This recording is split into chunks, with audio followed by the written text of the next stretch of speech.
We'll be talking about the Azdome S58 today here at Dashcam Info. My name is Dirk. Thanks so much for tuning in. This is a 3-channel dashcam. We have a front camera, we have a cabin cam, and also a rear camera.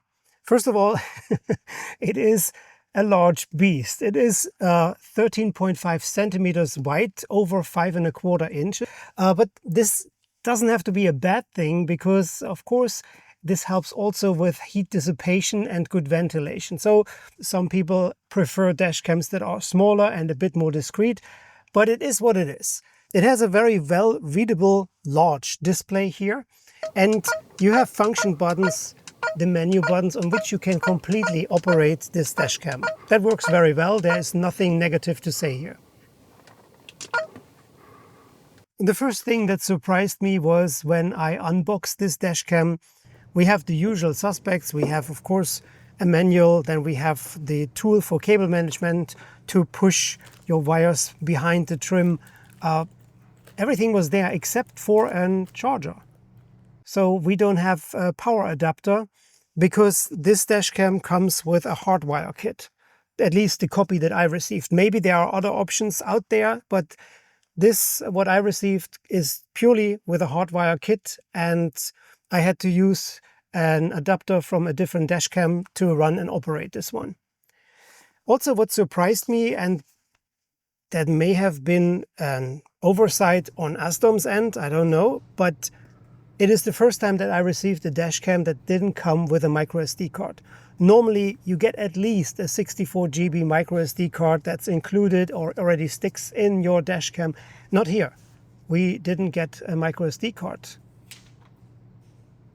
This does not have a Starvis 2 sensor built in, and yet I'm surprised to see that the image quality that is produced by this dashcam is so much better than the recent Starvis 2 dashcams that I reviewed.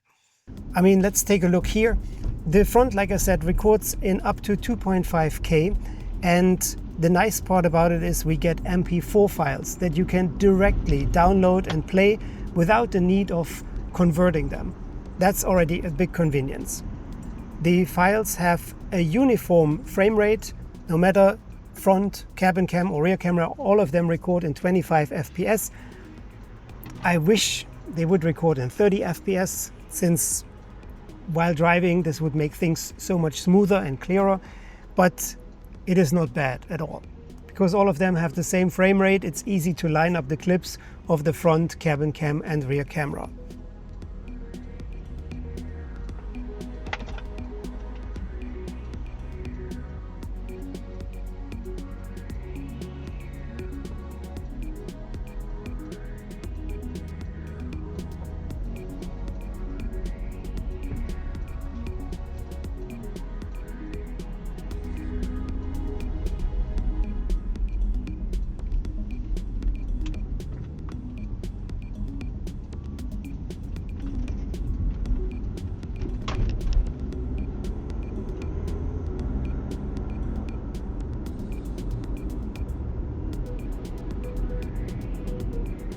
When we power on the dashcam, we get a pretty loud welcoming sound.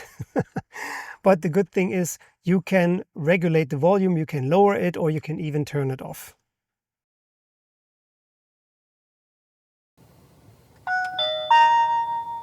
Searching GPS.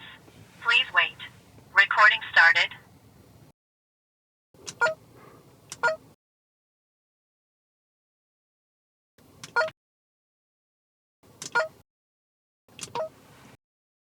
Taking a look at night footage, I was surprised to see that we also have very good clarity and a really good quality. So overall, this is a very nice dashcam.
Now, what's the downside is the price tag it comes with.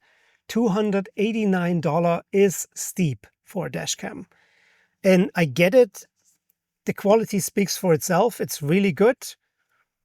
For this price, you would actually expect 4K, Starvis 2, and top quality. We get good quality, but it's still not Starvis 2 quality, and it's certainly not 4K. And that's why I think $289 is a little bit on the hefty side. And I really hope that eventually we can see a little bit of price drops and we can benefit from the good image quality this dashcam provides. Thanks so much for watching this. Till the next time, stay safe, stay tuned, and take care. Bye for now.